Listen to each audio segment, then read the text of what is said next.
আজ দেখাবো নতুন এক ছবি যেখানে রাখালের ভূমিকা নিয়েছে ড্রোন। একসময় ভোর হতো রাখালের বাঁশির সুরে, মাঠের ধুলোয় লুটোপুটি খেত গরুর পাল, দিগন্ত জোড়া সবুজে মিশে যেত মানুষ আর প্রকৃতির বন্ধন। তখন প্রযুক্তি মানে ছিল একটা রেডিও, একটা লণ্ঠন আর রাখালের গান। কিন্তু এখন সময় বদলেছে, বদলে গেছে গ্রাম বাংলার ছবিও।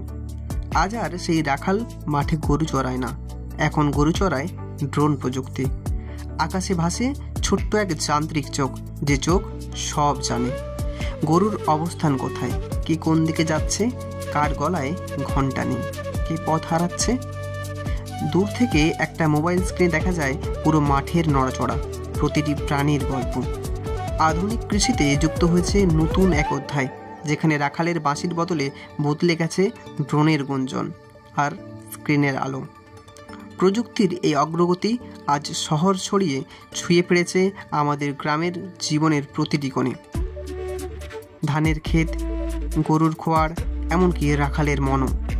হয়তো কেউ বলবে মানুষ হারাচ্ছে তার পুরনো সত্তা, কিন্তু অন্য কেউ বলবে মানুষ এগোচ্ছে এক নতুন যুগের দিকে, যেখানে পরিশ্রম মেশে বুদ্ধি এবং ঐতিহ্যে মেশে প্রযুক্তির স্পর্শ।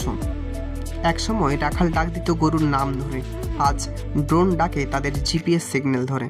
তবুও গরু আছে, মাঠ আছে, আকাশ আছে। বদলেছে শুধু সময়ের ভাষা, যেখানে বাঁশির সুর মিলে গেছে ড্রোনের গুঞ্জনে। আর সেই গুঞ্জনই আজ গ্রাম বাংলার নতুন সুর। সত্যি পৃথিবী এগোচ্ছে, আর প্রযুক্তি বদলে দিচ্ছে আমাদের প্রতিটি জীবন, আমাদের ভাবনা, আমাদের চেনা রাখালের গল্প। এই কাল্পনিক ছবি বাস্তবে রূপ পেতে বোধহয় আর বেশি দেরি নেই।